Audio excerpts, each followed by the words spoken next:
بسم اللہ الرحمن الرحیم۔ السلام علیکم ورحمۃ اللہ وبرکاتہ۔ دعا گو ہوں کہ اللہ پاک تمام امت مسلمہ کو اپنی حفظ و امان میں رکھے اور تمام کے لیے آسانیاں پیدا فرمائے، آمین ثم آمین۔ سیرت النبی صلی اللہ علیہ وآلہ وسلم کے سلسلہ میں بعنوان اسلامی بھائی چارہ کے ساتھ آپ کی خدمت میں حاضر ہیں۔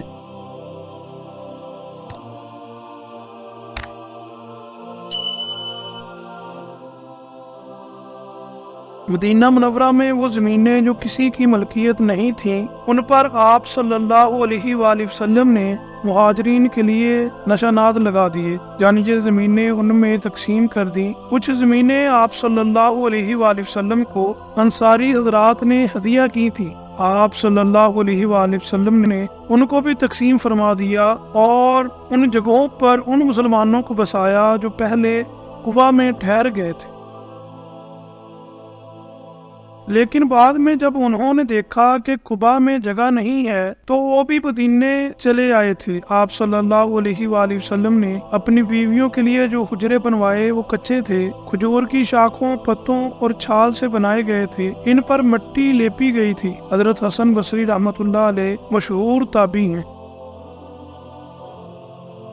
تابعی اسے کہتے ہیں جس نے کسی صحابی کو دیکھا ہو۔ وہ کہتے ہیں کہ جب میں چھوٹا تھا تو حضرت عثمان غنی رضی اللہ عنہ کی خلافت کے دور میں امہات المومنین کے حجروں میں جاتا تھا۔ ان کی چھتیں اس قدر نیچی تھیں کہ اس وقت اگرچہ میرا قد چھوٹا تھا لیکن میں ہاتھ سے چھتوں کو چھو لیا کرتا تھا۔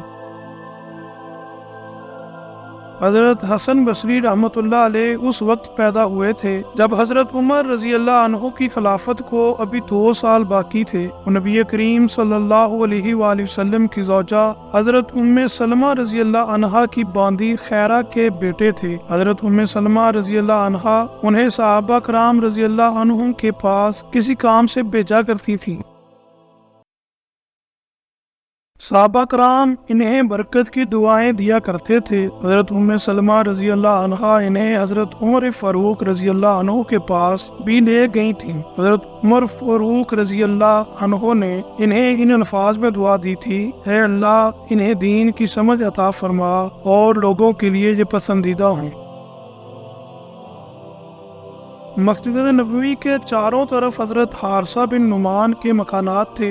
حضرت صلی اللہ علیہ وآلہ وسلم نے اپنی حیات مبارکہ میں متعدد نکاح فرمائے تھے جن میں دینی حکمتیں اور مصلحتیں تھیں۔ جب بھی آپ صلی اللہ علیہ وآلہ وسلم نکاح فرماتے تو حضرت حارثہ رضی اللہ عنہ اپنا ایک مکان یعنی حجرہ آپ صلی اللہ علیہ وآلہ وسلم کو ہدیہ کر دیتے۔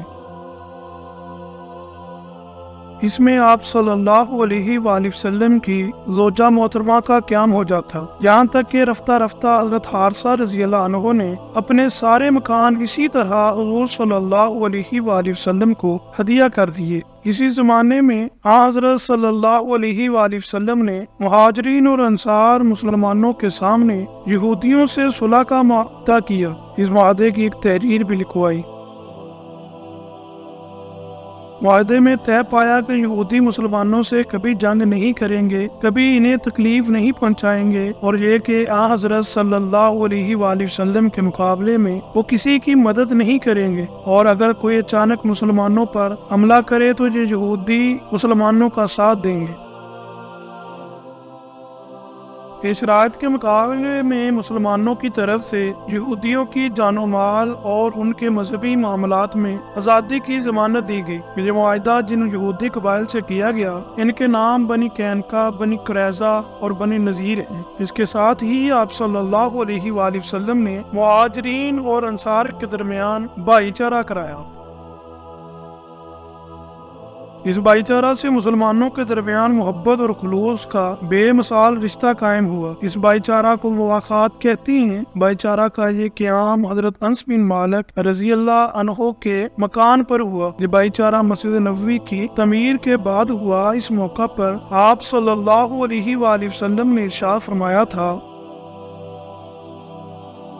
اللہ کے نام پر تم سب آپس میں دو دو بھائی بن جاؤ۔ اس بھائی چارے کے بعد انصاری مسلمانوں نے مہاجرین کے ساتھ جو سلوک کیا وہ رہتی دنیا تک یاد رکھا جائے گا۔ خود مہاجرین پر اس سلوک کا اس قدر اثر ہوا کہ وہ پکار اٹھے، اے اللہ کے رسول، ہم نے ان جیسے لوگ کبھی نہیں دیکھے۔ انہوں نے ہمارے ساتھ اس قدر ہمدردی اور غم گساری کی ہے، اس قدر فیاضی کا معاملہ کیا ہے کہ اس کی کوئی مثال نہیں مل سکتی۔ جہاں تک کہ محنت اور مشقت کے وقت وہ ہمیں الگ رکھتے ہیں اور صلہ ملنے کا وقت آتا ہے تو ہمیں اس میں برابر کا شریک کر لیتے ہیں۔ ہمیں تو ڈر ہے بس آخرت کا سارا ثواب یہ تنخواہ نہ سمیٹ لے جائے۔ ان کی یہ بات سن کر حضور نبی کریم صلی اللہ علیہ وآلہ وسلم نے ارشاد فرمایا، نہیں، ایسا اس وقت تک نہیں ہو سکتا جب تک تم ان کی تعریف کرتے رہو گے اور انہیں دعائیں دیتے رہو گے۔ بعض علماء نے لکھا ہے کہ بھائی چارہ کرانا حضور نبی کریم صلی اللہ علیہ وآلہ وسلم کی خصوصیت میں سے ہے۔ آپ صلی اللہ علیہ وآلہ وسلم سے پہلے کسی نبی نے اپنی امتیوں میں اس طرح بھائی چارہ نہیں کرایا۔ ایک سلسلہ میں روایت ملتی ہے کہ انصاری مسلمانوں نے اپنے مہاجر بھائیوں کو اپنی ہر چیز میں سے نصف حصہ دے دیا۔ کسی کے پاس 2 مکان تھے تو ایک اپنے بھائی کو دے دیا، اسی طرح ہر چیز کا نصف اپنے بھائی کو دے دیا۔ یہاں تک کہ ایک انصاری کی 2 بیویاں تھیں، انہوں نے اپنے مہاجر بھائی سے کہا کہ میری 2 بیویاں ہیں، میں ان میں سے ایک کو طلاق دے دیتا ہوں، عدت پوری ہونے کے بعد تم اس سے شادی کر لینا۔ لیکن مہاجر مسلمان نے اس بات کو پسند نہیں فرمایا۔ ان کاموں سے فارغ ہونے کے بعد یہ مسئلہ سامنے آیا،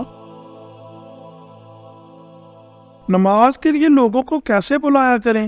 آپ صلی اللہ علیہ وآلہ وسلم نے اپنے صحابہ کرام رضی اللہ عنہم سے مشورہ کیا۔ اس سلسلہ میں ایک مشورہ یہ دیا گیا کہ نماز کا وقت ہونے پر ایک جھنڈا لہرا دیا جائے، لوگ اس کو دیکھیں گے تو سمجھ جائیں گے کہ نماز کا وقت ہو گیا ہے اور ایک دوسرے کو بتا دیا کریں گے۔ لیکن حضور اکرم صلی اللہ علیہ وآلہ وسلم نے اس تجویز کو ناپسند فرمایا۔ پھر کسی نے کہا کہ بگل بجا دیا کرے، حضور اکرم صلی اللہ علیہ وآلہ وسلم نے اس کو بھی ناپسند فرمایا کیونکہ یہ طریقہ یہودیوں کا تھا۔ اب کسی نے کہا کہ ناقوس بجا کر اعلان کر دیا کریں، آپ صلی اللہ علیہ وسلم نے اس کو بھی پسند نہ فرمایا، اس لیے کہ یہ عیسائیوں کا طریقہ تھا۔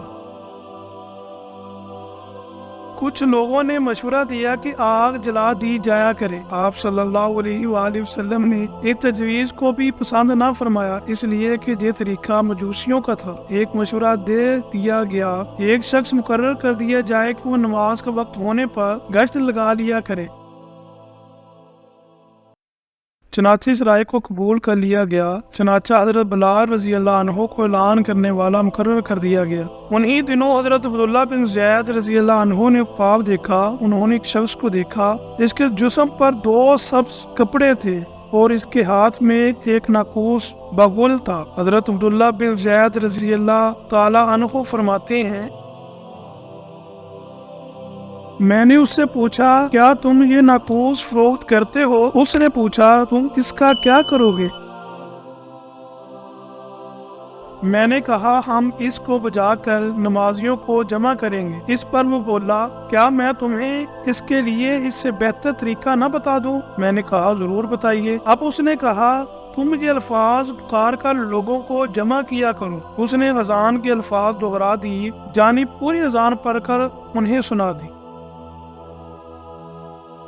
پھر تکبیر کہنے کا طریقہ بھی بتا دیا۔ صبح ہوئی تو حضرت عبداللہ بن زید رضی اللہ عنہ آپ صلی اللہ علیہ وآلہ وسلم کی خدمت میں حاضر ہوئے اور اپنا یہ خواب سنایا۔ خواب سن کر آپ صلی اللہ علیہ وآلہ وسلم نے ارشاد فرمایا، بے شک یہ سچا خواب ہے، انشاءاللہ تم جا کر یہ کلمات بلال کو سکھا دو تاکہ وہ ان کے ذریعے اذان دیں، ان کی آواز تم سے بلند ہے اور زیادہ دلکش بھی ہے۔ حضرت عبداللہ رضی اللہ عنہ حضرت بلال رضی اللہ عنہ کے پاس آئے، انہوں نے کلمات سیکھنے پر صبح کی اذان دی۔ اس طرح سب سے پہلے اذان فجر کی نماز کے لیے دی گئی۔